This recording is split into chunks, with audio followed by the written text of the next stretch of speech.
Good afternoon. My name is Bill Schaberg. I'm here to talk about Henry G. Parkhurst today. He's I call him the forgotten co-founder. I just want to start off with a little bit about my credentials. I wrote a book called Writing the Big Book, The Creation of AA. And just a little backstory on that particular book. I began researching in September of 2007. I started writing 3 years later in July of 2010. Finished the first draft exactly 7 years later to the day in 2017. We polished and edited that book with the help of my lady Sarah and 6 other alcoholic historians for over a year, and it was published on November 5th, 2019. Now, during those 11 years of research and writing, I often said that I felt like a detective in the archive.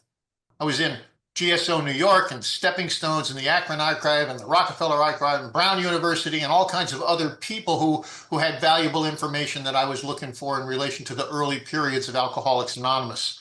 And what I constantly discovered was there all these primary documents nobody had really looked at that offered new facts and clues about what really happened in early AA history. So I'm talking about looking at pieces of paper from the contemporary times, 1935, 36, 37, 38, 39, that kind of thing. All that research and writing resulted in a 782-page scholarly book. And I call it a scholarly book because it includes 416 informational footnotes. And if you're wondering where I got a particular quote or a particular fact, there's 1,570 citational endnotes telling you where that particular factor or quote came from. When it first arrived at the house, my wife said, "My God, William, it's the bigger book. It's literally thicker and taller and wider than the big book." So, and indeed it is. So in radio interviews, I was almost always asked, I must have done like 35 radio interviews when the book first came out. They always said, so what was the most surprising thing you learned from your research in the archives? And actually, there were 3 things that I considered most surprising. The first one was that Bill Wilson was not a trustworthy historian. This was a big shock to me. Bill Wilson was a myth maker, and he told helpful parables, trying to get people sober. He's trying to save people's lives. He wasn't trying to be an accurate historical detail kind of guy. That wasn't what he was. It wasn't what his project was. So Bill was a myth maker. A lot of parables, a lot of close but no cigar retelling of stories. The second thing was the shocking thing that Dr. Bob and the Ohio members contributed almost nothing to the writing of the first 164 pages of the big book. They had the majority of the stories in the back of the book, but I've done presentations, YouTube presentations online. I did a presentation here a few weeks ago on exactly that kind of the details behind that particular story. So, but I knew a whole bunch of things about Bill and Bob. I've been hearing about them for years and years and years. But the third shocking thing I learned was that a man I'd never heard of before, Henry G. Parkhurst, was a major player in early AA history. Parkhurst he was Bill's right-hand man in New York City. And you may have never heard of Parkhurst, but after Bill Wilson, let me tell you, Hank Parkhurst is the most important person in early AA history, bar none. The most important person in early AA history after Bill Wilson. Because the fact is, among many, many, many other things, no Hank, no big book. We would not have ended up with the book we got on April 10th, 1939, if it wasn't for Hank Parkhurst. We would have gotten a book sooner or later, I'm sure. That would have happened. But it wouldn't have been the book we got on April 10th, 1939. So Henry G. Parkhurst, I call him the forgotten co-founder. There's that handsome devil right there. He's all but written out of the story. The reason you never hear of him is because he drank again. And for other reasons. Once he drank, he did not go gently into the night. Not at all. Not at all. I call him the co-founder who drank. Now, I'm not alone in thinking that Parkhurst is worthy of the title of co-founder. So I want to just take a little visit here on Ernie Kurtz's opinion on this particular topic before we get into the story here. Throughout his entire life, Wilson he generously bestowed the title of co-founder on many, many people. William James and Sam Shoemaker and Ann Smith and Sister Ignatia, blah, blah, blah. There's all kinds of people that Bill Wilson, oh yeah, they're a co-founder, they're a co-founder, they're a co-founder. So he was doing that all the time. And he had good reason to do this, as Kurtz points out. Kurtz noted in one of his last interviews, this is a quote, Bill Wilson knew his great flaw was his grandiosity, his pride. And basically, he built up this co-founder thing as protection against his grandiosity and his pride. Some people, this is Ernie Kurtz, some people are going to shoot me for what I'm going to say right now, but Dr. Bob isn't really a co-founder of AA. Bill needed a co-founder so that he wouldn't be thought of as God. And he adopted Bob into this role. And I think Bob had the spirituality and the psychological smarts to realize this and to go along with it. A person with a much better claim to be a co-founder of AA would have been Hank Parkhurst. And he would have been, except he went out and got drunk. So says Ernie Kurtz, the great dean of AA historians and the author of Not God. So again, who is this Parkhurst guy? Who's this Parkhurst guy? He's born on March 13th, 1895. Wilson is born just a couple of months later. He's born in the same year, 1895. In his resume, he said he was high school and college educated. This is his high school picture, so we know that from the yearbook, we know he actually did, in fact, go to high school. But I think if he did an entire freshman year in college, that might be a stretch. I don't think he ever finished college. There are people doing research on this sort of thing that I haven't done, but nobody can find any ready answer to, oh, what college did Hank graduate from? He gets sober in Towns Hospital on September 1935. And by his own account, this was his 10th trip to Towns Hospital for that famous drying out place. At the time he got sober, he's married to Kathleen. This is her high school thing picture. And they had two young sons, Henry Giffen Jr. and Robert Stewart. The boys were 7 years apart. They lived in Teaneck, New Jersey, which is 5 miles west of the Hudson River.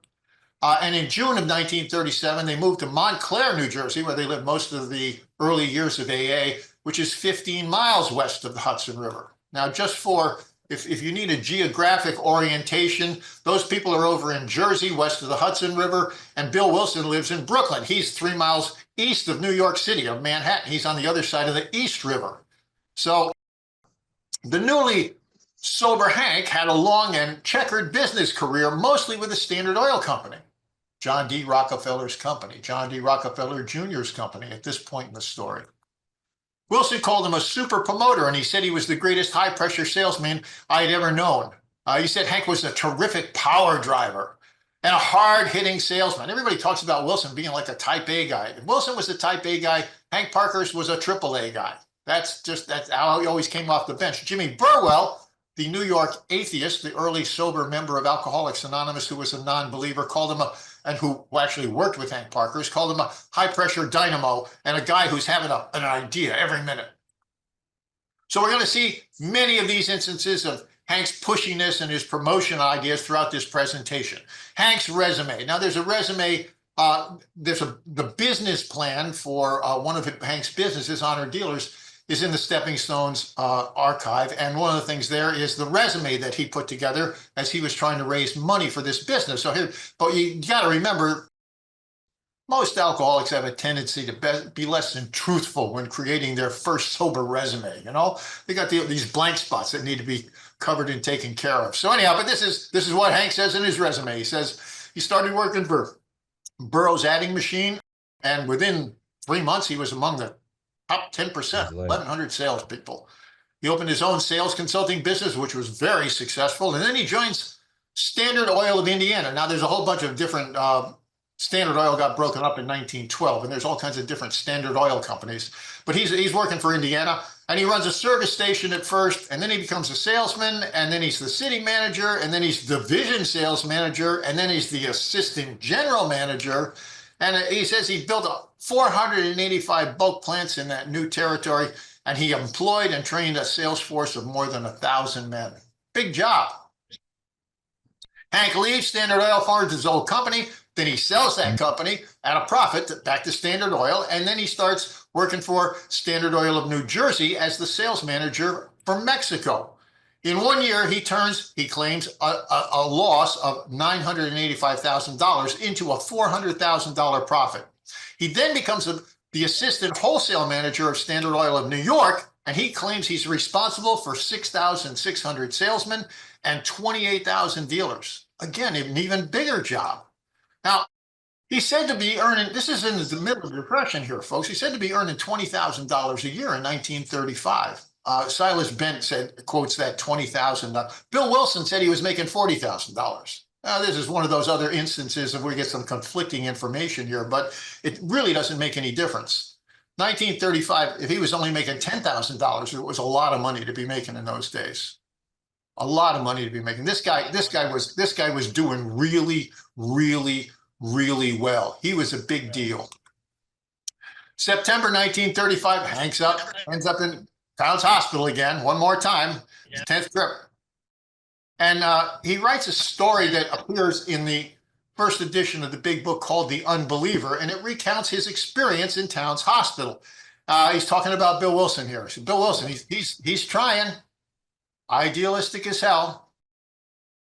Nice fellow too. But what was it he said? He's trying, idealistic as hell. Nice fellow too. What was it he said? Oh, yes. Came in and told about his terrific drunks, his trips up here. This same thing I'm going through. Yes, he's an alcoholic, all right. And then he told me he knew he was cured. Told me he was peaceful. I'll never know peace again. That he didn't carry constant fear around with him. Happy because he felt free. But it's screwy. He said so himself. But he did get my confidence when he started to tell me he had gone through what he had gone through. And it was exactly like my case. He knows what this torture is. He raised my hopes so high it looked as though he had something. I don't know. I guess I was so sold that I expected him to spring some kind of pill. And I asked him desperately what it was. And he said, God. And I laughed. Never. That's final and in caps, never. That's net, no discount, never, never. And in my mind, and my mind is made up, never am I going to be such a cowardly, low-down dog as to acknowledge God. The two-faced, gossiping Babbitts can go around with their sanctimonious mouthings, their miserable worshiping, their Bible quotations, their holier-than-thou attitudes, their nicey nice Sunday worshiping, Monday robbing actions, but never will they find me acknowledging God. Let me laugh. I'd like to shriek with insane glee. My mind's made up, insane. There it is again. Brr, brr. This floor is cold on my knees. Why are these tears running like a river down my cheek? God have mercy on my soul. And that's how he ends his story in the big book. Now, Hank's belief or lack of belief in God is one of the most confusing things about him. People have labeled him an agnostic or an atheist, and he's certainly qualified as both of those things at different times in his life. But as he grew in sobriety, Hank's religious beliefs continued to change, as will be seen as we go through this presentation. In the beginning, once he had experienced his conversion and surrender at Towns Hospital, which is what they were doing in those days, folks, you had to go through a conversion and a surrender, Hank Parkhurst became a devout member of the Oxford Group. This is the soil out of which Alcoholics Anonymous grew, the Oxford Group. A first century Christian organization. It was very, very, very successful in the late 20s and into the 1930s. And he's a devout member. So is everybody else in AA at this time. They're all in the Oxford Group. February 1936, Hank's 5 months sober. He's 5 months sober. He sends a letter to Sam Shoemaker, who's the guy running the Oxford Group in the United States of America. He's got a big church in New York City. And he sends Sam his plan for changing America. Again, this is an ambitious guy. He's always got a new plan every 3 weeks, it seems, you know. And he says to Sam, he says, having been a businessman, I know that American people like organization. An army on the march needs coordination, and God needs a spark plug to bring the American machine to life.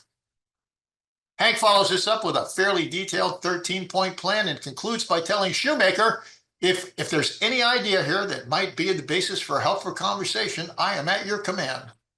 In other words, Sam, if you want to change America, I'm the spark plug you're looking for.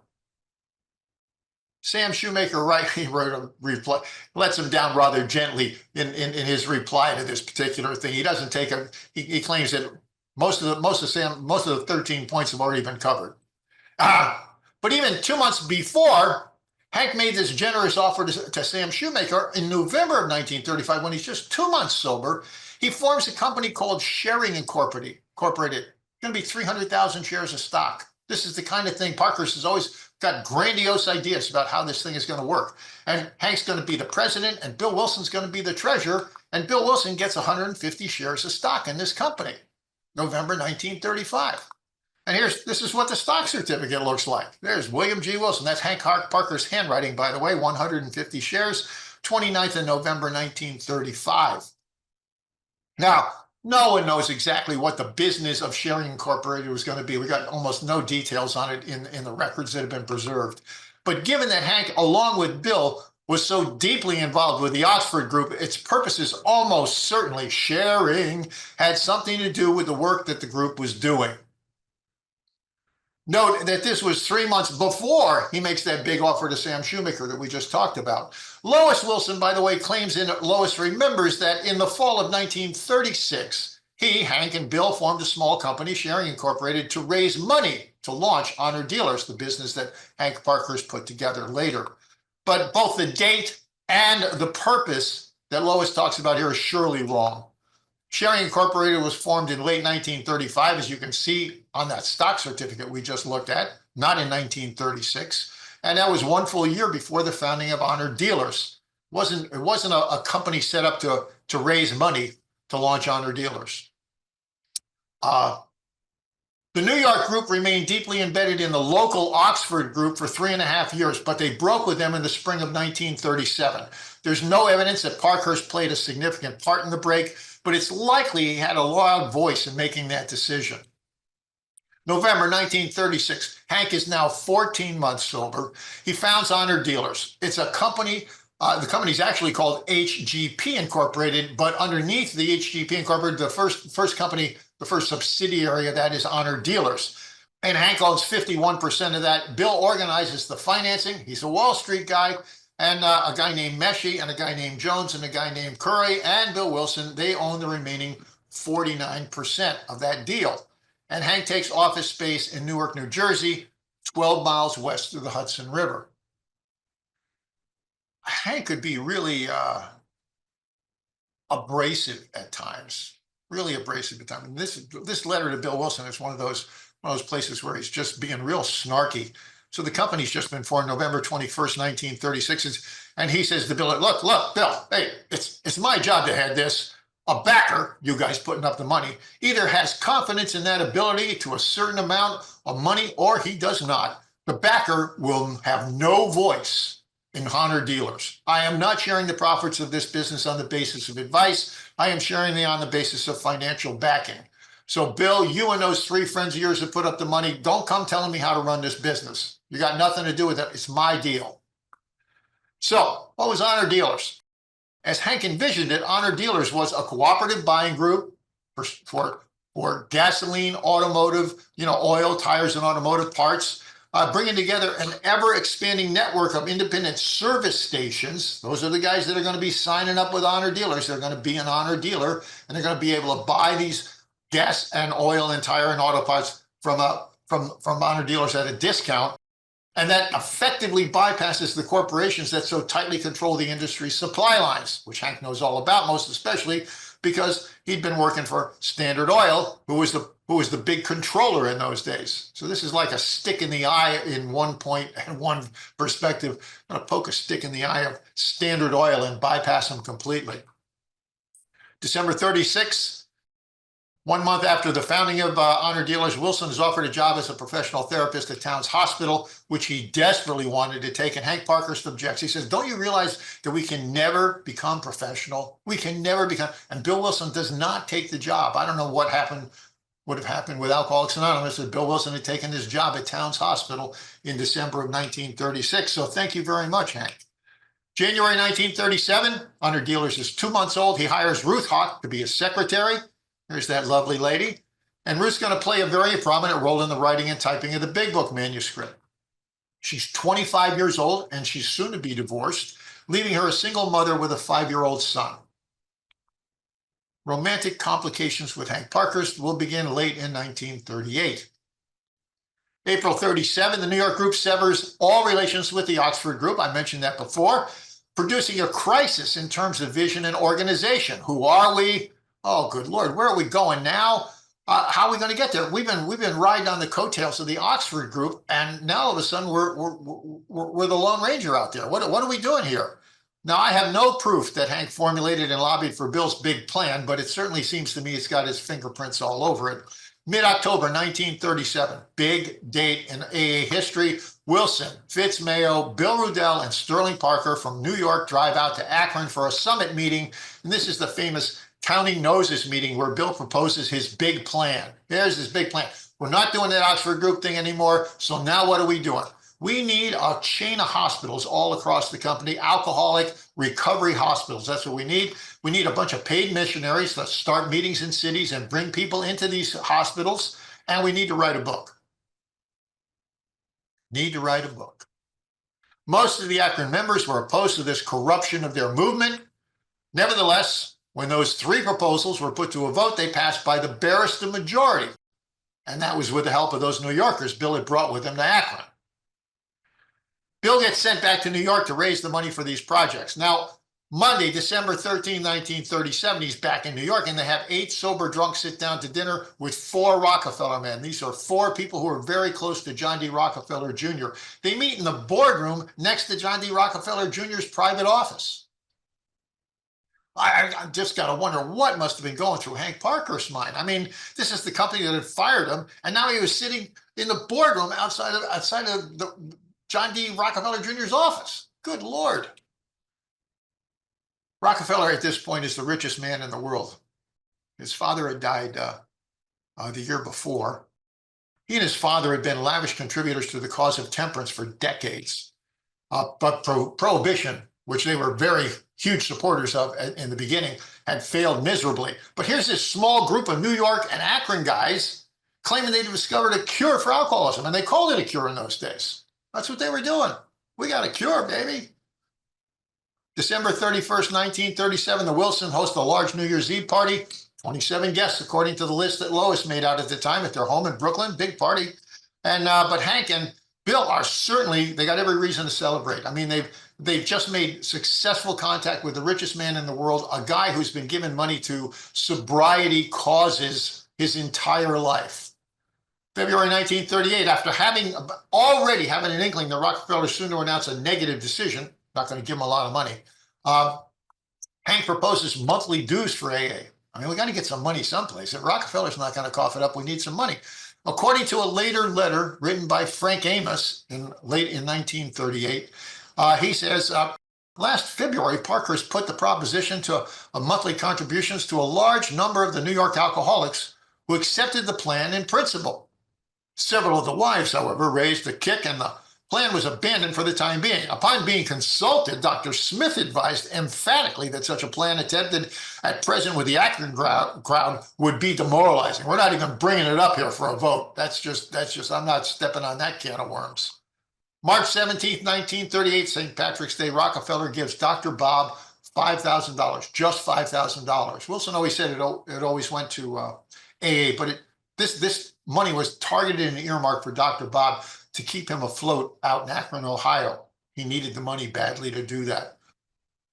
And now Rockefeller says, in any event, you will not look to me for any further contribution for this object. That's it. It's a one-time deal, boy. I'm giving you $5 grand, and you're going to parcel it out to this guy out in Akron, but that's it.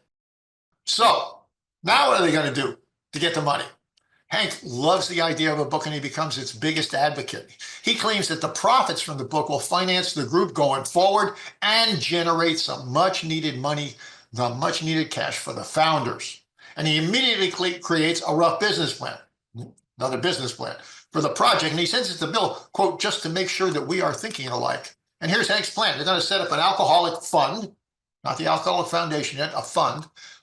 They're going to collect donations. They're going to take donations, not contributions, donations for the book project. They're going to repay those donations from the early profits of the book. Some of the remaining profits, because there's going to be a lot of profits here, will stay with the Alcoholic Fund, and the rest of the profits will go to the marketing company and or the publishing firm.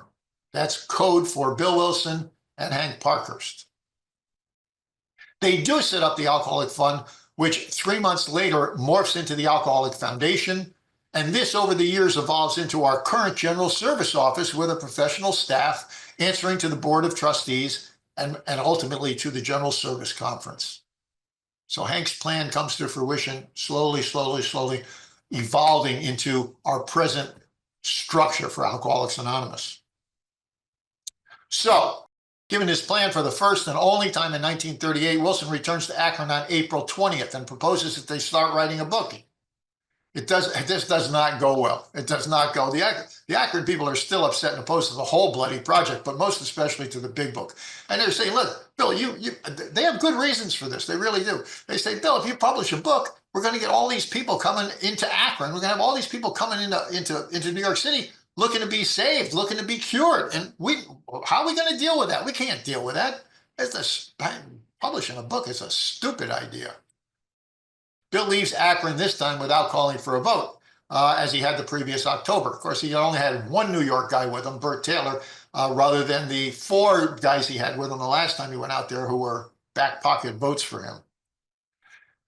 May 1938, 6 full months after the county knows this meeting, Parkhurst convinces Bill that they don't need a whole book. Bill, we don't need a whole book.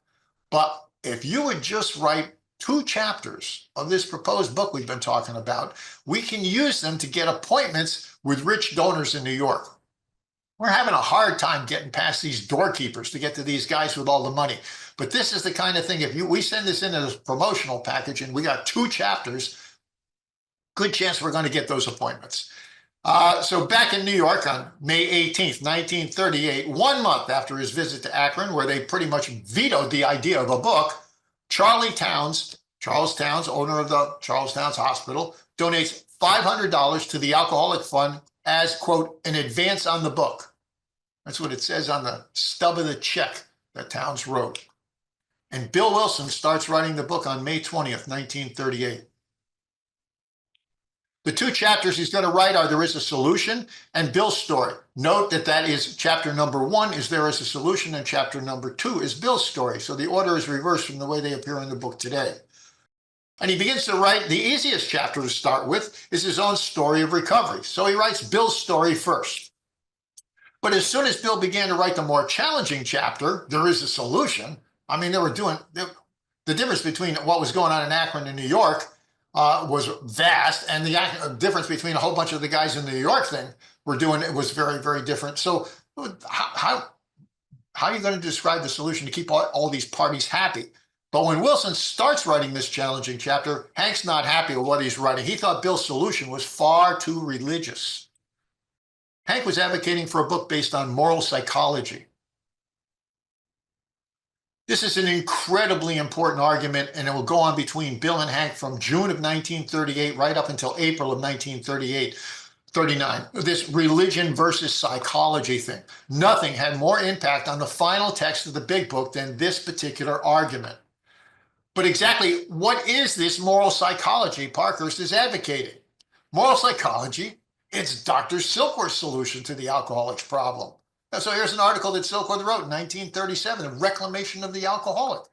It had 4 sections. Section 4 is titled Moral Psychology. And he says, we believe that this decision is in the nature of inspiration. Once you've hit your bottom, the patient knows he has reached a lasting conclusion. He's hit bottom and experiences a sense of great relief. These individuals, introverts for the most part, that's not quiet people over in the corner, we'll see. Introverts for the most part, they're introverts because their interests center entirely on themselves. Once they have made their decision, frequently ask how they can help others. And he gives a couple of cases. Case number 3, following the elimination of medical rehabilitation, this particular patient made a satisfactory physical return. He then took up moral psychology and in 2 years has entirely recovered his lost fortune. Case number 4, this one obviously Bill Wilson, following the course of treatment in which the alcohol and toxic products were eliminated and his craving counteracted, he took up moral psychology. And he's gathered about him a group of over 50 men, all free from their former alcoholism through the application of this method of treatment, the medical treatment that was put out at Towns Hospital, and moral psychology, what you do after you get out of there. To such patients, we recommend moral psychology. And in those of our patients who have joined or initiated such group, the changes have been spectacular.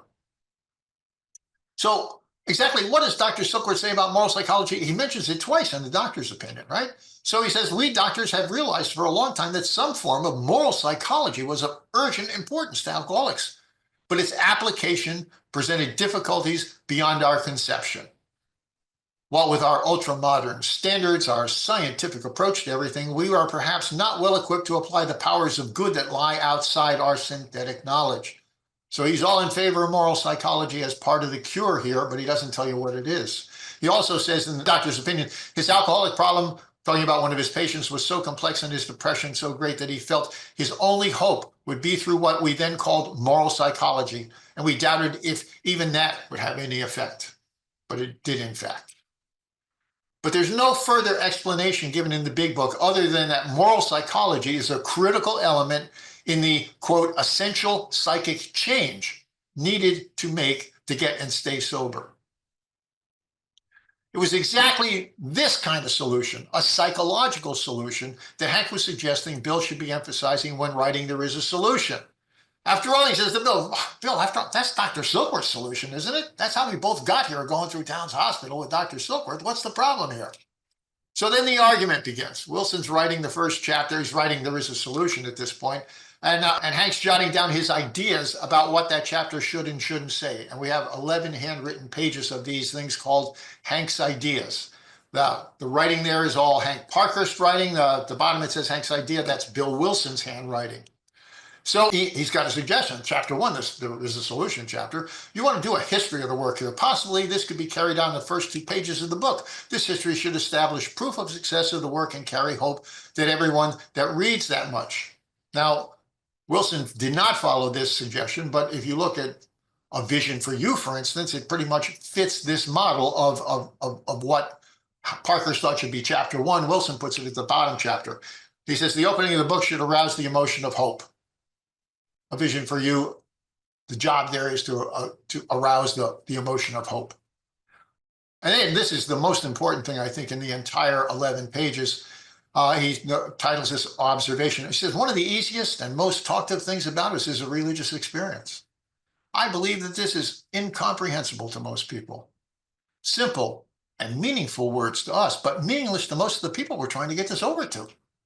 In my mind, religious experience, religion, etc., should not be brought in. We are actually irreligious. Hank Parkhurst is arguing with Bill Wilson that we're actually irreligious. But we are trying to be helpful, moral psychology. We've learned to be quiet, to be more truthful, to be more honest, to try to be more unselfish, moral psychology. To make the other fellow's troubles our troubles, moral psychology. And by following 4 steps, most of us have a religious experience. The fellowship, the unselfishness, moral psychology appeals to us. I wonder, he says to Bill, and he underlines it, I wonder if we are off the track. A very good merchandising procedure, Hank's a businessman, he brings it to everything he does. Very good merchandising procedure is to find out why people do not buy our products. It is good reasoning to find out why. I am fearfully afraid that we are emphasizing religious experience when actually that is something that follows as a result of 1, 2, 3, 4. In my mind, the question is not particularly the strength of the religious experience as much as the improvement over what we were. I would ask a man to compare himself as follows after, say, a month. Not drinking for a month? Here's what I'm going to ask you. As compared to 2 months ago, do you have more of a feeling that there's a power greater than you? Have you cleaned out more completely with a human being than ever before?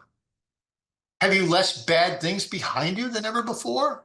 Have you become more honest with yourself and your fellow man? Have you been more thoughtful of people with whom you are associated, moral psychology? Has your life been cleaner both by thought and action? Have you looked at others less critically and yourself more critically for the past 30 days? You will never be perfect, but the question is, have you been more perfect? The essence of this argument between Bill Wilson and Hank Parkhurst is that Bill believes that you must first have a vital spiritual experience. And by the way, the first time Bill Wilson wrote that in There Is a Solution, that phrase that Dr. Young says, vital spirit, you got to have a vital spiritual experience, it was a vital religious experience. So when Hank's complaining about it being too religious, He does later get some satisfaction by getting those, what was called religious, changed into spiritual before the book gets published. But Bill believes he must first have a vital spiritual experience in order to start living a life based on moral psychology. That's Bill Wilson's perspective. That's what he's writing about. Parkhurst wants him, he believes completely. It happens exactly the other way around. He thinks that you start off by practicing moral psychology and that results in a spiritual awakening. It's the essence of the argument between these two guys. Bill's not completely insensitive, Hank's pleas for some emphasis on moral psychology in these first two chapters. He's been through the Dr. Silkwood treatment. He knows about all that. But he did believe that being useful to others, that is moral psychology, was in fact an essential part of the program of recovery. Wilson did believe that. But rather than eliminating his very pointed religious slant in the text, he began to blend Hank's perspective on moral psychology into both of these early chapters and into all of the chapters that followed. So here's another one. Hank was also the first person, boy, this guy's amazing. He was also the first person to amend our fellowship and our big book in this document. So there's page 7 of this handwritten thing. This is the title page. We're going to call it Alcoholics Anonymous. This is the earliest mention anyone can find in any of the written records about the name Alcoholics Anonymous showing up here. So I can't say that Hank Parkhurst invented this thing, or maybe they were talking about it and he picked it up and put it here. I don't know, but this is the first piece of paper we have with that word on it, those two words on it, Alcoholics Anonymous. So he names our fellowship and our book in this document. He sketched out the first title page being written. Oh, yeah, now he's a businessman. So let's talk. Okay, Bill, we get this book going. Let's talk about the sales possibility. There's over 1 million alcoholics. There's at least 1 million non-alcoholics. Who have, somebody in the family. Every employer of over 100 people has alcoholics in their business. There's 210,000 ministers. There's 160,000 physicians. And there's people with an academic interest in the study of alcoholism. According to Hank, the total number of possible promotional prospects would be 3 million. Throughout the history, the next few months, they're always talking about these books being sold in carloads, going out the door in carloads. And I always have to clarify that they're not talking about Chevy van carloads. They're talking about railroad carloads. They're just going to sell it. Bill Wilson does this too. Both Hank and Bill we're going to sell carloads of this book. And it's based on Parkhurst Blue Sky stuff. By the way, note that the 1 millionth copy of the big book wasn't printed until April of 1973 when it was presented to President Richard Nixon. So we're a long way from selling anywhere near as many copies of this book as Hank Parkhurst thought we were going to sell. Oh yeah, and then the last page, this is his list of stories that are going to go in the back of the book. 25 stories. So number 1, broker, that would be Bill Wilson. Number 2, surgeon, that would be Dr. Bob. Number 3, politician would be the AA number 3 out there. Executive would be Hank Parkhurst. He just goes all the way down this whole thing. So he's already looking forward to the stories that are going to be in the back of the big book. Despite all the arguments that he and Bill have over this writing of There Is a Solution, on June 17th, just 1 month after Bill started writing, they send out the first promotional package with these 2 new chapters. Immediately after that, Hank Parkhurst creates an outline for the big book, and this is a copy of what it came out of the Stepping Stones archive. 25 chapters. It's going to be There Is a Solution in Bill's story. That's in that 1 and 2. And then we're going to have a whole bunch of more stories in the back. There's going to be single chapters with single stories, and then there's going to be some chapters with 4 or 5 stories. And then we're going to do all the expositional chapters, the stories that now appear in the front of the book. He's saying should be in the back of the book after all these testimonials get printed and read. This is really, really a prophetic document and remarkable achievement on his part. All but 2 of Hank's 25 chapters finally did appear in our book. Chapter 23 on failures. That was one of his suggestions. I would love to have seen a chapter Bill Wilson and Dr. Bob and Hank. People wrote on failures in 1938. And the other one was on the potential alcoholic. They've had this thing about people being potential alcoholics they talked and wrote about all the time. Meanwhile, okay, so we've got the 2 chapters. We've sent them out, right? And meanwhile, life goes on for these 2 friends. Monday, June 27th, this doesn't really, 10 days after finishing the first 2 chapters of the big book, Lois's diary. I've seen Lois's diary up at Stepping Stone's archive. Lois's diary says, I got mad at Bill and he went over to Jersey for lunch. He came close to taking a drink.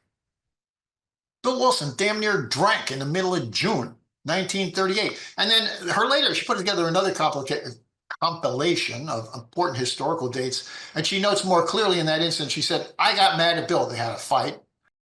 And he dashed out to take a drink. Screw you, Lois, I'm going to the bar.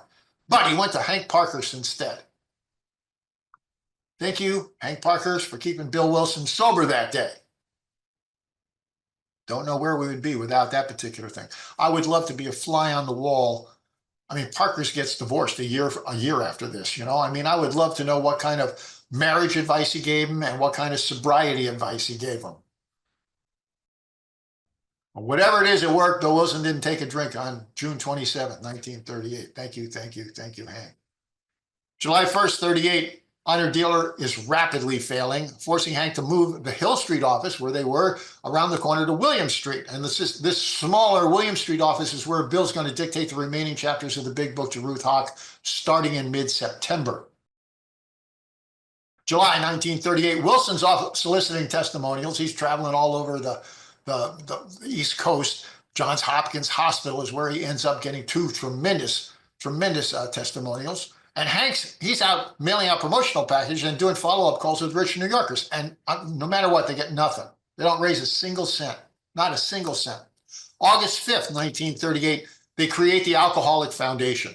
Willard Richardson, Rockefeller guy, Frank Amos, Rockefeller guy, John Wood, a lawyer that Frank Amos got to draw up the foundation documents, along with Dr. Bob and Bill Rudell, a New York drunk, are the trustees, and Leroy Chipman, Rockefeller guy, Albert Scott, Rockefeller guy. They're on the advisory committee with Bill and Hank. So the Alcoholic Foundation gets created on August 5th, 1938. From mid-June to mid-September 1938, Hank and Bill raised absolutely no money from their chain of alcoholic hospitals and paid missionaries to fill those beds. And nothing more gets written on the big book. So we got, two failures here for 3 months. Nothing's going on. They don't raise any money and they don't get anything further progress on the book.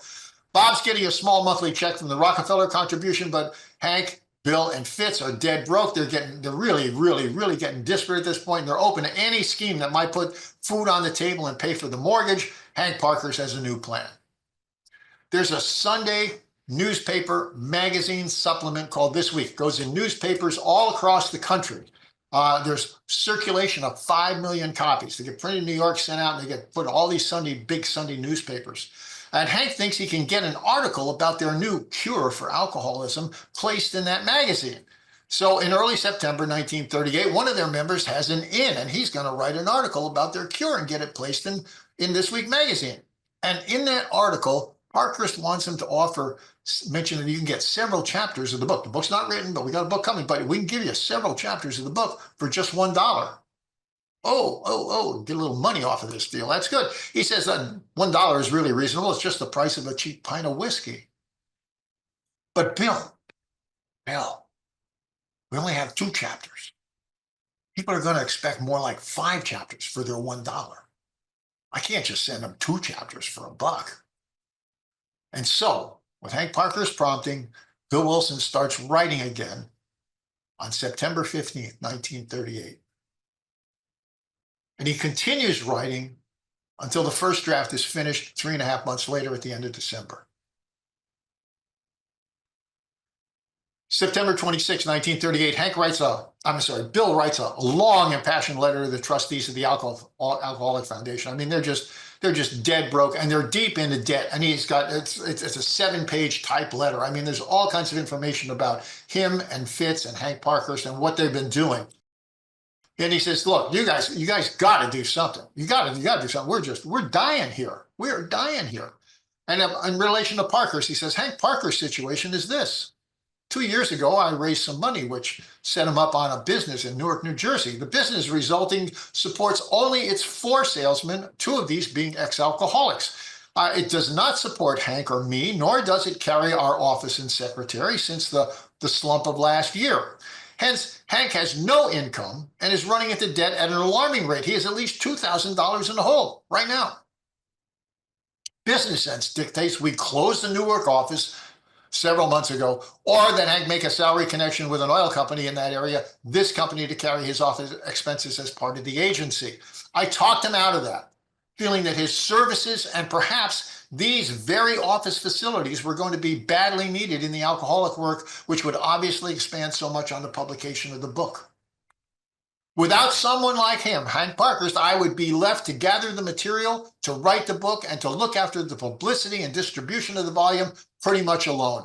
There is no one in our crowd who has been sober long enough, has the business capacity and energy, and would be available, save Hank.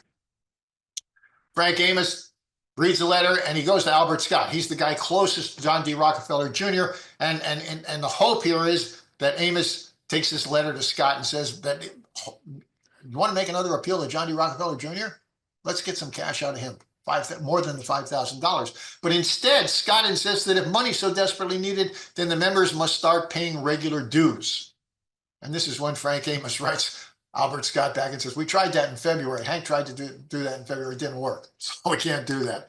Hank and Bill abandon any idea that the Rockefeller men are going to be able to help them financially. They realize they must find money somewhere, and the book holds the best promise for funding their ongoing efforts. Remember those sales predictions, 3 million prospects. Carloads of books, people. The This Week proposal drags on for weeks and weeks before completely falling apart. But in the meantime, Wilson's committed to writing the rest of the big book. October 3rd, 1938, Frank Amos gets Bill and Hank an appointment to pitch the book to Eugene Exman, his friend down at Harper & Brothers. Harper, they like the idea of publishing it. We could publish this book. They offer him a $1,500 advance based on a 10% royalty on all books sold. Wilson loves the idea. He's really jacked up about it. Harper & Brothers, a really prestigious publisher, thinks I'm a writer and thinks I can finish this book and get it out there, and then they're going to sell a whole bunch of them. Parkhurst is violently opposed to taking this deal, violently opposed. Hank argues loudly that they must turn down this offer. He tells Bill a whole bunch of arguments. Boy, there's a wonderful documentation on a lot of this stuff. But he says to Bill, if this book, quote, proves to be our main textbook, why would we want our main means of propagation in the hands of someone else? Shouldn't we control this thing? Can you imagine if Harper & Brothers had been publishing the big book? And who knows what, don't even want to go there. There's just too many what ifs. Thank you, Hank Parkhurst. Thank you. The Rockefeller people completely disagree and strenuously advise against publication. What the hell do you guys know? You two guys don't know anything about publishing a book. What are you, crazy? But Hank prevails in his arguments with Bill Wilson, and again, he's got a better plan. They're going to form their own company called the 100 Men Corporation. It wasn't called Works Publication until later. The 100 Men Corporation, they're going to sell stock for $25 a share, and that money is going to support the Parkhurst family while the book is being published. The 100 Men Corporation, they're going to sell 200 shares at $25 each, bring in $5,000. Hank creates a prospectus that all but guarantees a huge return on their investment. He says, if we sell these things are going to go out in carloads, but if we sell 15,000 copies of this book, you get your $25 back plus a $10 dividend. If we sell 50,000 copies, you get a $75,000 dividend. If we sell 100,000 copies, you get $150. This is a fabulous investment here, folks. Some people say we might easily sell 500,000 copies. Pony up. $25 to get in the game. Note that both Bill and Hank are granted 200 shares each. There was 600 shares of stock. They're going to sell 200, to give Bill 200, to give Hank 200 for their efforts as author and business manager. So let's say we, if we got 200 shares and we make $75 a share dividend on that 50,000, that's $15,000. This is the biggest misstep I think that these two guys ever made in the early days of Alcoholics Anonymous, and they correct it shortly after the book comes out. But yeah, I mean, these guys taking a 1/3 share each of the book. But they can't sell the stock. In late October 1938, Bill and Hank go up to meet with the guy who runs Reader's Digest and one of these, huge magazines nationally. And he gets a commitment that he'll write an article about the book to coincide with the publication of the book the following spring. But the stock was certainly not selling well because the drunks in New York just didn't have much money and they were suspicious of the whole project. Note No one in Ohio ever bought a single share of stock because Dr. Bob never told them about it. Dr. Bob was like, I don't think I should tell the guys out here. They're gonna go into open revolt if I tell them that you guys are selling stock in a company so you can publish that book that we don't want you to publish. Not gonna happen. And as usual, Hank Parkhurst has a plan. Can't sell $25 worth of stock. He offers them a time payment plan, just $5 a month for 5 months. Come on now, you can cough up $5 a month for this great, great, great investment opportunity. And with the commitment that they have received from Reader's Digest, the stock finally begins to sell.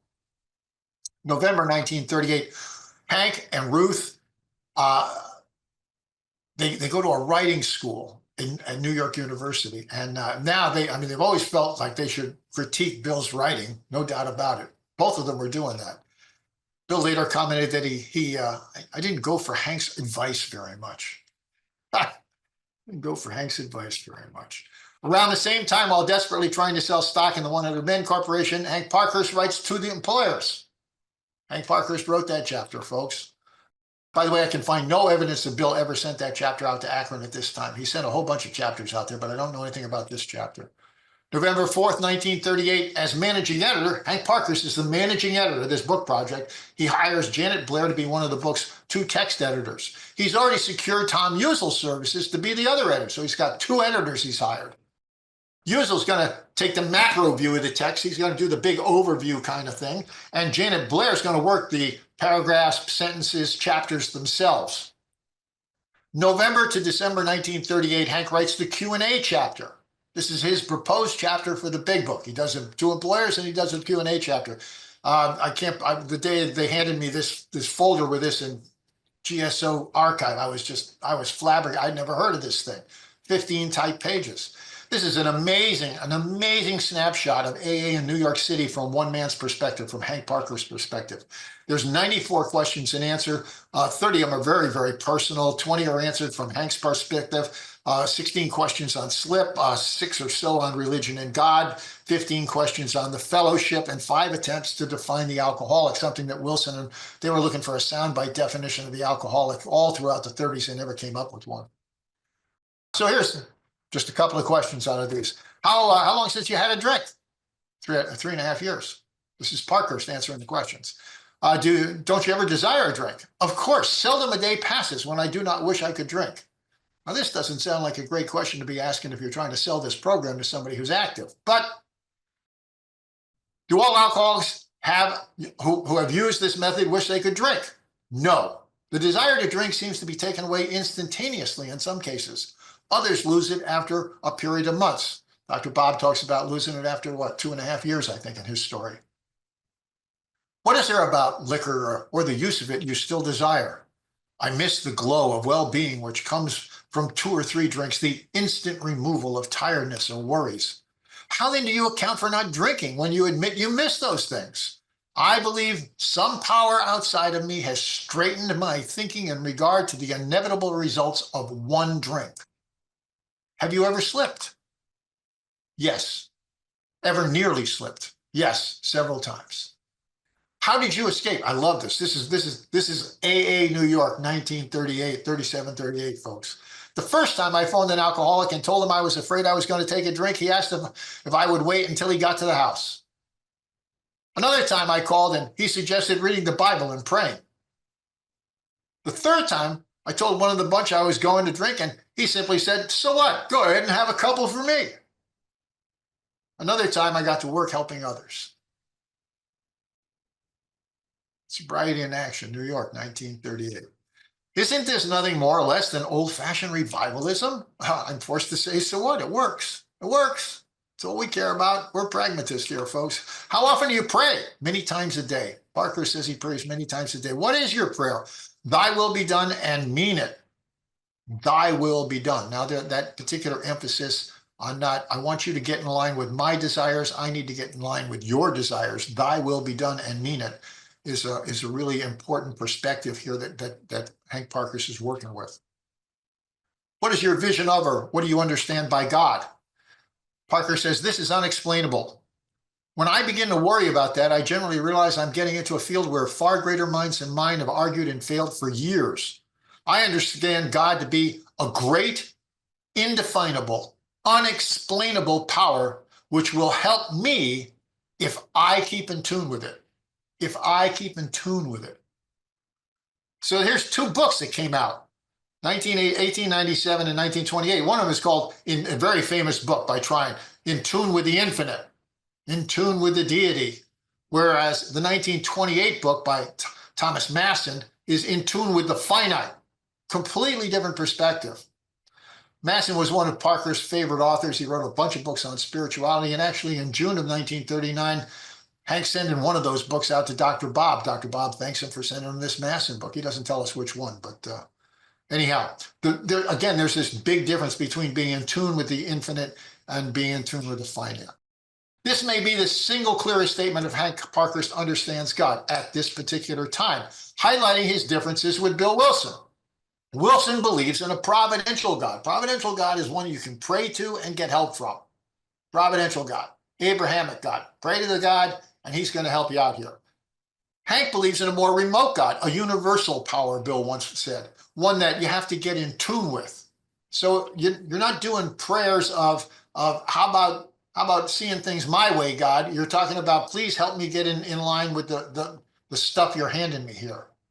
Very, very big difference in their particular belief systems and how it might work for them.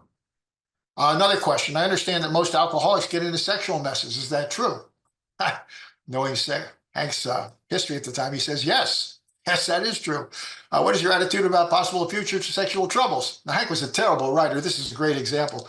If you are speaking of unfaithfulness, I feel the same way about that as I do about liquor. I don't even know what that sentence means, folks. I'm taking no stand on this question. Okay, I'm not taking any stand. I can only say I hope not to get mixed up in any such difficulties. Sounds like a very politician answer there. There's no record of Wilson's response to the Q&A chapter other than the fact that he didn't include it in the book.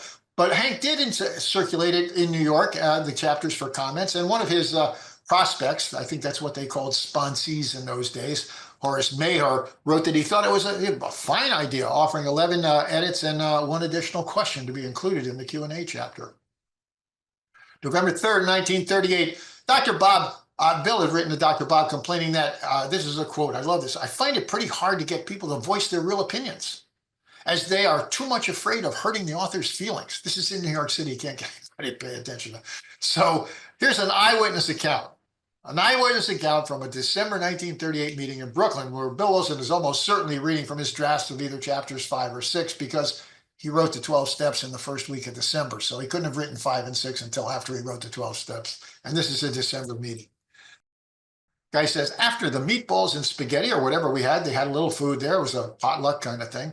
This same tall, lanky guy, Bill Wilson, came out of the dining room with a legal pad, and he sprawled out on the floor with his back to the folding doors, and he started to read what he had written on his legal pad. Maybe I was too fogged up, or I didn't get the full significance of this thing. This guy's only a few weeks sober. But at any rate, I listened while these folks wrangled. Change a comma here, a question mark here. One said, you don't put that in, put this in. And finally, the meeting was ended.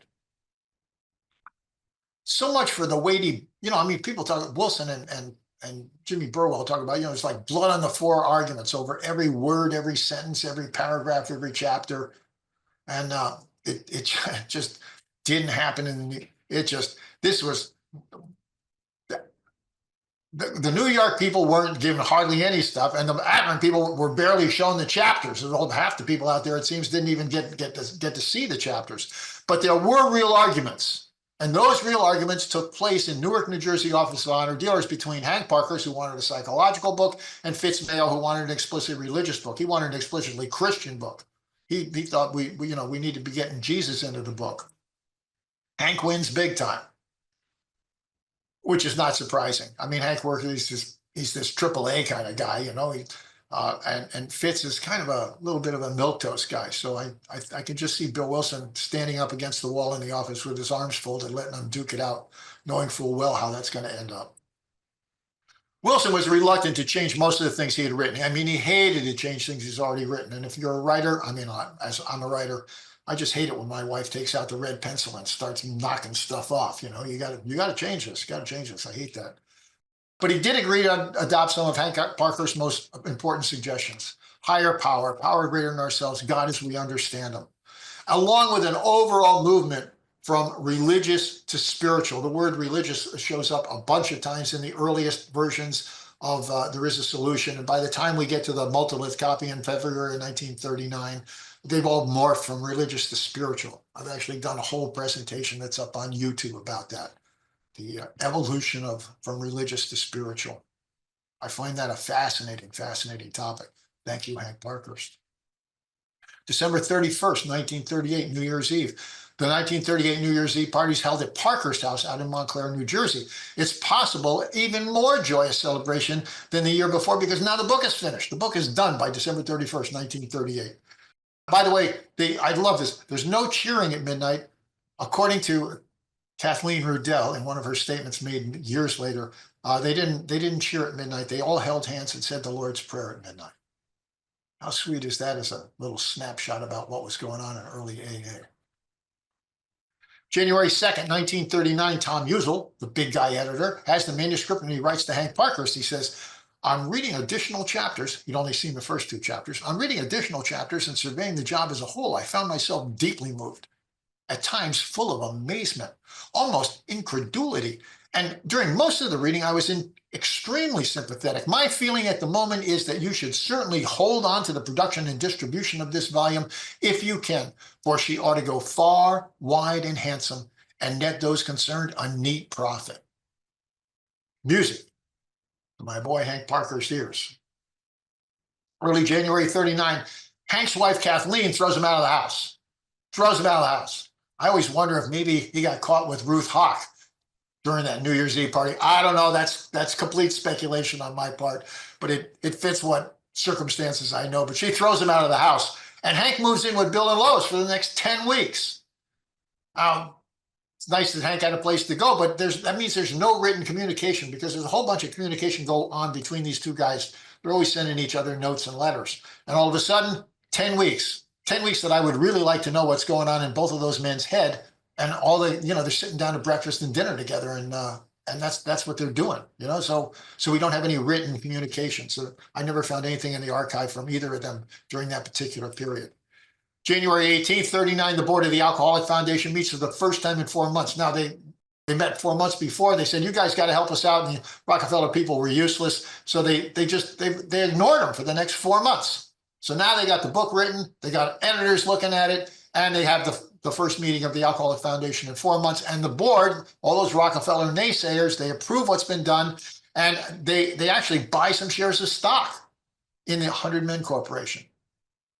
January 19th, 1939, the first published notice of AA shows up any place in the world. The first public notice, it's in there's an article called There Is Hope in the Hackettstown Courier Post. The story's written by Silas Bent, and it's about Hank Parkhurst, who's not mentioned by name.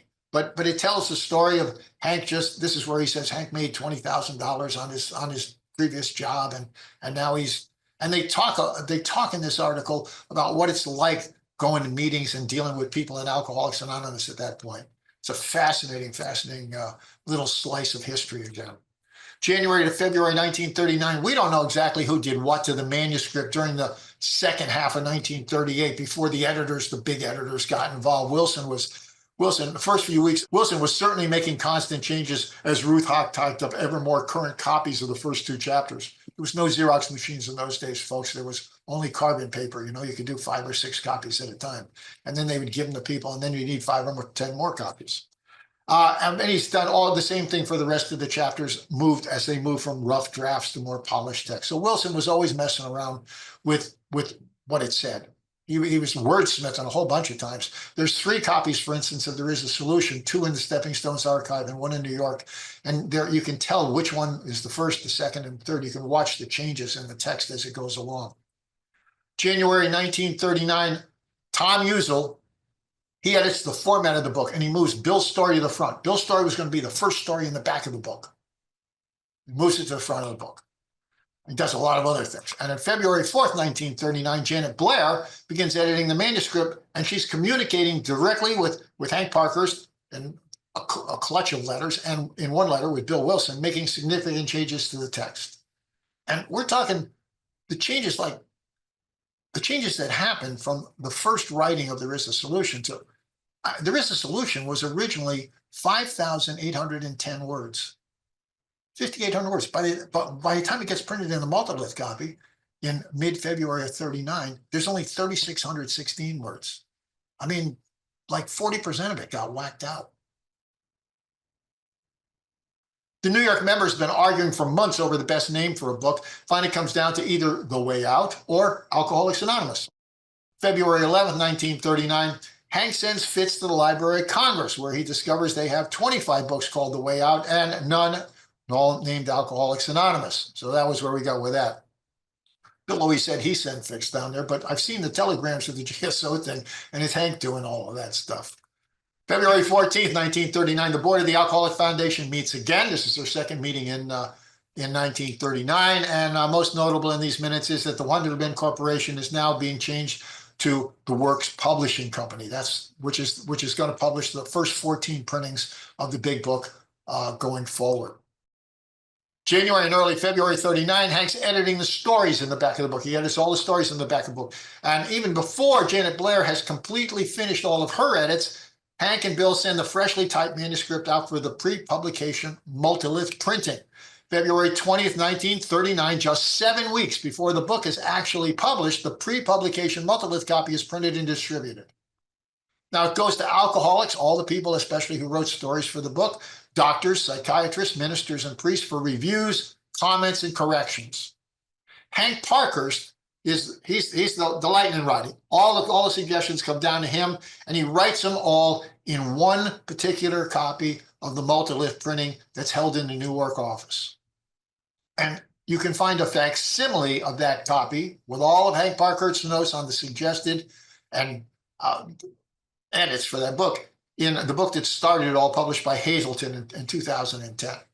And this is what you can't really see much here, but on the left is the first page of There Is a Solution, and on the right is the first page of How It Works. And look at all the changes here. I mean, and there's important stuff going on here, people. You know, if you can see it when you go down to the 12 steps in beginning of How It Works. There's a little caret there, and they added the word "we" to the first step. A lot of people think that's the most important word, freaking steps, and it was a last-minute addition. So March of 1939. One editing fact is known for certain. Hank Parkhurst aggressively edited the stories that came in after the multilith copy was printed in mid-February of 1939. There's 6 handwritten manuscripts in the Stepping Stones archive showing his edits. And man, they were really, really aggressive. I mean, Myron Williams wrote a story called Hindsight, 15 pages long. Parkhurst X'd out the first 7 pages completely. Hank also made one truly important, I don't know how to overemphasize this. It's impossible to overemphasize this, in my opinion. He made one truly important 4-paragraph addition to Bill's story. He handwrote 4 paragraphs that were going to be inserted into Bill's story. And this is what, again, in the book that started it all, this is a reproduction of exactly what it says here. Now, a whole bunch of abbreviations here, but these are the 4 paragraphs. These are the 4 paragraphs that Hank Parkhurst added to Bill's story. Despite the living example of my friend, there remained in me the vestiges of my old prejudice. The word God still aroused a certain antipathy.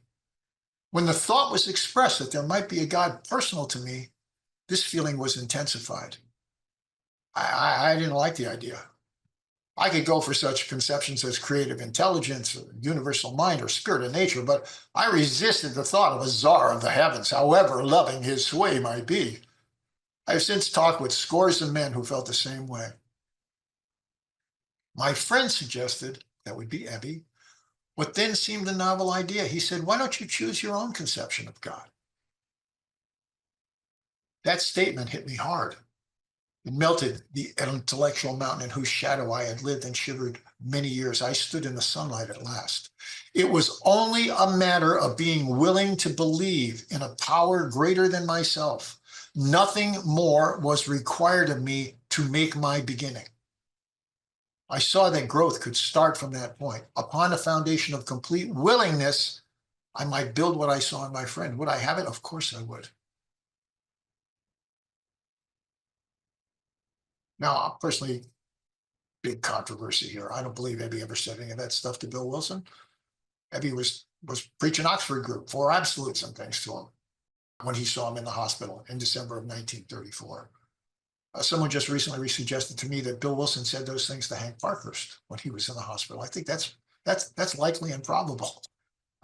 anyhow, thank you, Hank Parkhurst, for those very important to people like me paragraphs.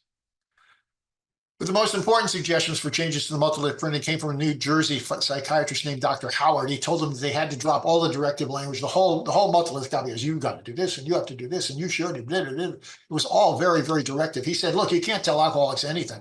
You gotta put suggestive language in there. This is what we did. When we did this, and this thing over here worked for us. This is what we did. This was our program of recovery, our suggested, not our dictated program of recovery. And Bill was incensed, and he refused to make those changes from directive to suggestive. Now, according to Jimmy Burwell, who's not the most reliable person historically, but these two quotes sound right on the money to me with everything else I know about what was going on. He said, did Bill go into a tizzy then? He almost blew his top. That was the closest shave we ever had. Here was his baby being torn apart by a screwball psychiatrist. We changed it around in 4 or 5 days. In another talk he gave, he said, this is where the disaster nearly overtook us, for it nearly threw Bill into a terrific mental uproar to have his baby pulled apart by an outside screwball psychiatrist who, in our opinion, knew nothing about alcoholism. So Wilson's like, I'm not doing it. I'm not changing all that stuff. That's a big rewrite here, and we got to print the book. March 24th, 1930, and just 17 days before the book is published, Hank sends Bill Wilson a memo, and he says, look, Bill, if you don't make those changes that Dr. Howard suggested, I'm going to form a committee of 60 more members, and he lists who they are. We're going to take the book out of your hands. We're going to take it away from you completely, and we're going to make all those important edits to the text. If you don't do it, I'm taking it out from underneath you. I'm going to do the deal. Bill Wilson caved, and he made those changes. Thank you, Hank Parkhurst.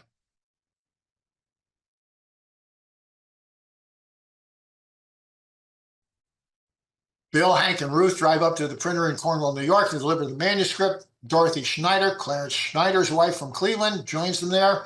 The printer claims that the print manuscript is it's illegible, but Hank convinces them to start typesetting by promising that they're going to stay and proofread and correct each page.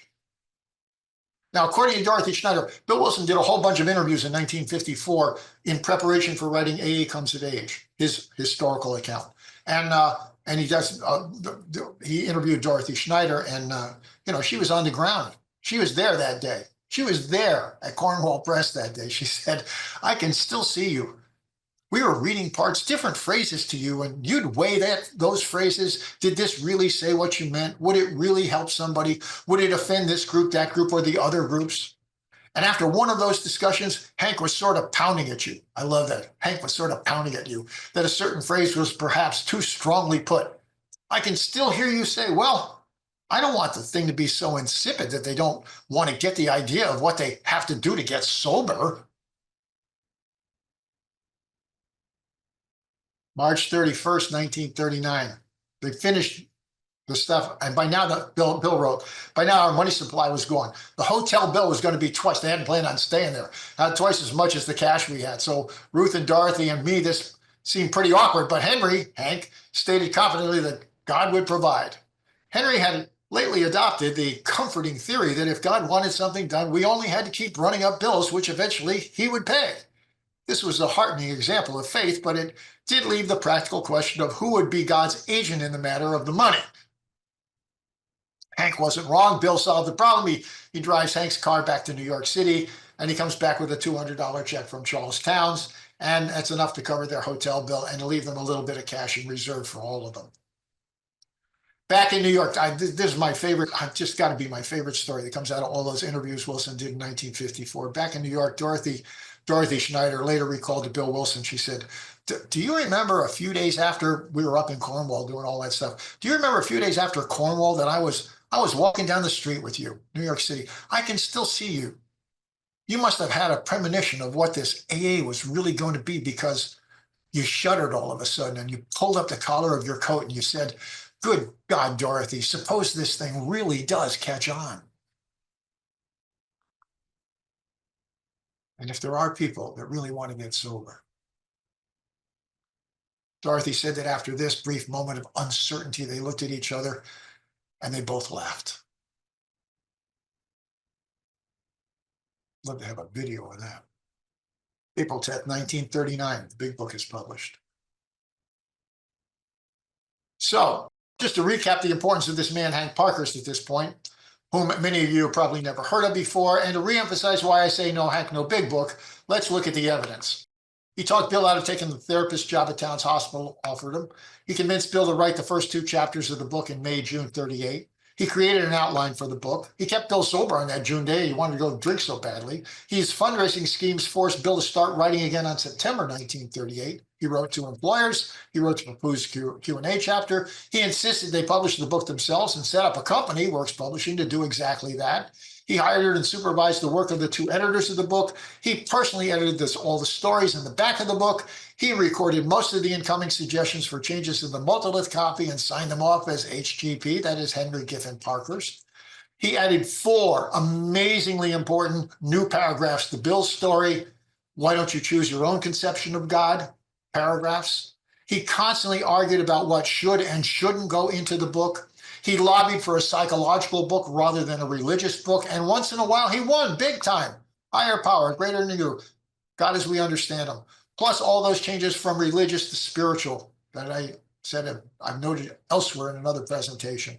He forced Bill to make the changes suggested by Dr. Howard, which made our book suggestive rather than directive. Yes, some sort of big book would have certainly been written and printed at some time in early A history, but the book we got on April 10th, 1939 was very much the product of the impact and influence that Hank Parkhurst had on Bill Wilson, as he wrote the text of the big book that was actually published. April 11, 1939, the day after the big book is published, Hank goes into high promotional mode. He places an ad in the New York Times. New York Times, big time publication. Questions about where he got the money from that. We think he borrowed it from one of the Wally Van Arks. Anyhow, puts this big ad in there. April 23rd, an AA member knows the host of the hugely popular radio program, and he gets a national broadcast 3-minute radio interview with him to talk about Alcoholics Anonymous. Parkhurst comes up with a plan to send postcards to 20,000 doctors east of the Mississippi, suggesting that they listen to the program and then order the book. One of my friends seriously questions that they ever sent out 20,000 postcards, but that's another story completely. That's a good story too. April 26, 1939, whenever Bill Wilson told the story, he always said that they waited 3 days after the radio interview, and then they went to the post office. Each of them had empty suitcases and large bags, and they discovered just 12 returned postcards to their P.O. box, only 2 of which were actual orders for the big book. April 26, 1939. Now it's just 16 days after the big book was published. Tragedy strikes the Wilsons. The bank forecloses and sells the Wilson house in Brooklyn. Lois's entry for that day is left 182, that's 182 Clinton Street in Brooklyn, left 182 for good, went to Parkhurst. So Hank is obviously back in the house by now. And starting on May 14th, 1939, a regular 4 p.m. Sunday AA meeting is being held at Hank Parkhurst's house. Meetings were always held in Brooklyn. We can't do that anymore. Some of them get held in New Jersey, and some of them get held in Burt Taylor's place in New York City early on. Early May 1939, the sheriff appears at Honor Dealers with an eviction notice for non-payment of rent. The ever-resourceful Parkhurst manages to negotiate a deal, and he and Ruth move into a much smaller office in the same building. It was, Bill claimed, quote, a tiny room, barely big enough to contain Henry's large desk, his overstuffed chair, a couple of file cabinets, and Ruth and her typewriter. For callers, there was standing room only. Things begin to go really south for Hank Parkhurst with a vengeance. On June 4th, 1939, Hank and Kathleen are on the outs again. Big fights in the family again. By the way, going forward here, if you see quotation marks, that's out of Lois's diary. So Lois writes in her diary on June 4th, 1939. Hank and Kathleen are on the outs again. June 14th, Lois writes, we stayed all night with Hank trying to calm him down, but he was determined he was going to leave Kathleen and get a divorce. June 19th, 1939, Kathleen moves out. June 1st, 1939, Hank gets himself a job as a salesman for the Tax Research Bureau Institute. Needs some money here, so he finally gets himself a paying job. August 31st, Kathleen moved again. She had a friend who gave her the house from June 19th to August 31st, but then the friend was moving back in, so Kathleen had to move back home again. September 5th, 1939, Lois's diary. Kathleen phoned to say that she thought Hank was drunk. September 6th, the next day, Hank drunk phoned Bill in the afternoon. After a lot of phoning, Bill found him and brought him back to McDougal's, one of the places they were staying when they're on the run for 2.5 years, and put him to bed. September 7th, 1939, Lois, Hank, still pretty drunk. September 8th, Hank sober. September 9th, Hank temporary job with the Tax Research Bureau comes to an end. You can imagine they fired him because he was a drunk. You know, he wasn't showing up for stuff. I mean, and nobody says that, but that's what it sounds like. September 10th, 1939. Lois says he arrived sober but jittery. On September 13th, Hank gets a straight commission job selling for Jersey Oil Heating Company. People, we're talking a big step back. Standard Oil here. You know, this is the Jersey Oil Heating Company. This is the guys, you know, the trucks that go around pump oil into your house. September 30th, 1939, Kathleen files for divorce. Where is Ruth Hawk in all this? Hank wanted me to marry him, she said, and she candidly admitted that, quote, I had at one time seriously considered marrying him. But once he started drinking again, marriage became an impossible thing for us. So that affair they'd been having just crashed and burned when Hank started drinking. Early October 1939, Works Publishing holds its first stockholder meeting. All these guys had ponied up $5 a month for 5 months. You know, they want to know what's going on with Works Publishing. Hank, according to Bill Wilson, Hank couldn't make an accounting because a great many of the records had mysteriously disappeared. He said he thought Standard Oil detectives were after him and had broken into our office and taken them out. So to reconstruct what payments had been paid in and paid out was a very difficult job. The strain increased terrifically as the boys put him badly on the spot. He began to be wildly excited. Silkworth, this is Dr. Silkworth, Wilson says, warned me against him, calling him a paranoid. I didn't know what that meant at the time. Silky warned that he might even be murderous. October 21st, 1939, Hank writes to Bill. This is, he's starting, now there's some snarky letters, believe me, going back and forth from this point forward. He says, Bill, oh, will there be a grand poobah of AA? Bill, you're going to be the grand poobah of AA? Would an office tend to take away the endearing amateurishness of this work and tend to professionalize it? Gee, Bill, this all used to be so wonderful that I wonder if that old touch isn't being lost. Are you still the simple country boy that used to be so enthused and happy in seeing someone get out of the hole? He's not happy with Bill Wilson. He most especially blamed Bill for Ruth's refusal to marry him. And most especially when Bill moved the AA office from New Jersey to New York City on March 16, 1940, he took Ruth with him. Hank had offered her a job over in New Jersey, but she went to New York with Bill. April 22nd, 1940, Bill and Hank relinquished their stock in Works Publishing. It had been a bad idea from the start. They just give it back. They give it to the foundation. Hank is still drinking and he goes to Ohio telling malicious stories about Bill Wilson, accusing him of making tons of money from Alcoholics Anonymous. Clarence Schneider becomes his partner in spreading these stories. May 10th, 1940, the Parkhurst divorce is finalized. Lois writes in her diary, we are fed up with Hank drunk, so we sent him a wire. Bill phoned Kathleen, but Wally Van Arks answered, and we advised her to delay her divorce until Hank is sober, for he's wild enough to hurt her. Wally was furious and said he would have me subpoenaed and hung up. So under the circumstances, Bill thought we ought to get out of the state, as he did not want me to be mixed up in it.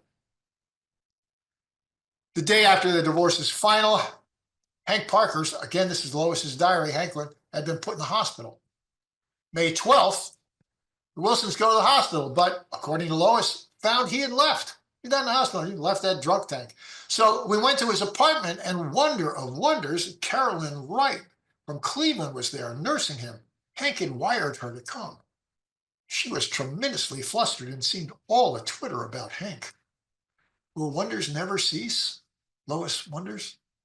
Now, Carolyn Wright is Dorothy Schneider's sister. There's three Wright women in early AA history: Carolyn Wright, Dorothy Wright, and Virginia Wright. And someday somebody's going to write a good book about those three ladies. But anyhow, Carolyn Wright was Dorothy Schneider's sister, and so she became Hank's second wife. And so now marries Carolyn. He's Clarence's brother-in-law.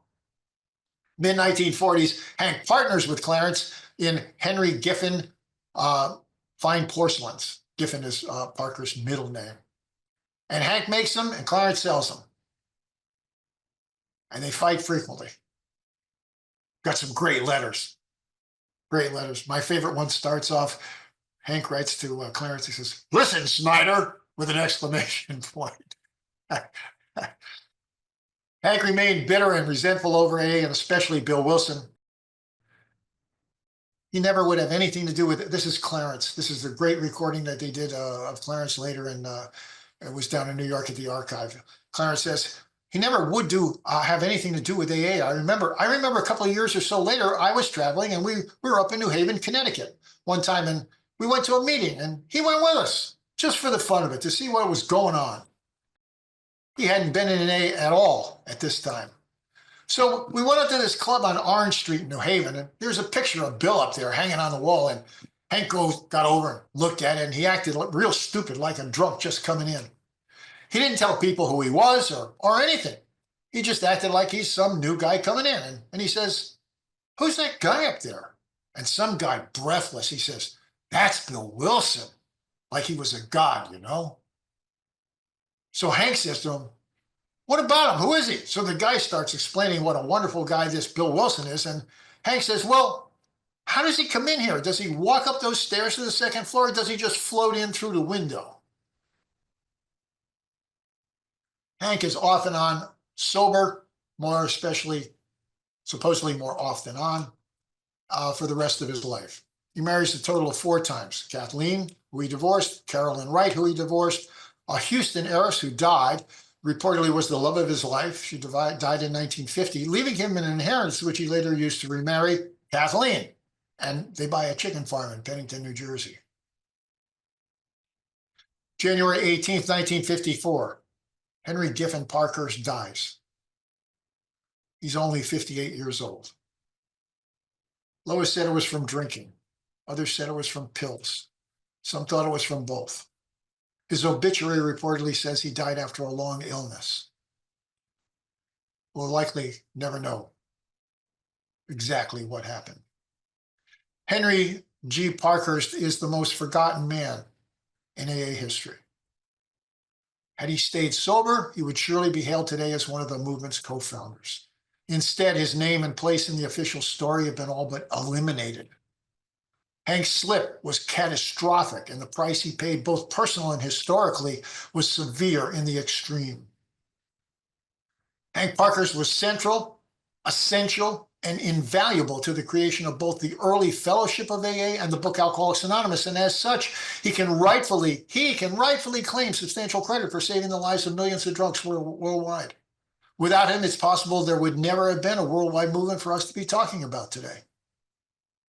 The downfall of this man, who was so responsible for the creation of the Big Book and who forced such significant and far-reaching changes to some of Bill Wilson's more dogmatic positions, was a tragedy of the first order and a living testimony to the power of active alcoholism. Hank's continued drinking was an event that colored so much of what came before. He got left out of the story, and after, a bad story. So, to repeat what Ernest Kurtz, the great dean of AA historians and the author of Not God, said about Hank, a person with a much better claim to being a co-founder of AA would have been Hank Parkhurst.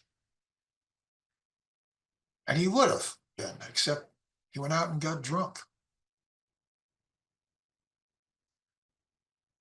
Rest in peace, Hank Parkhurst. Rarely have so many owed so much to such a forgotten man. Thank you.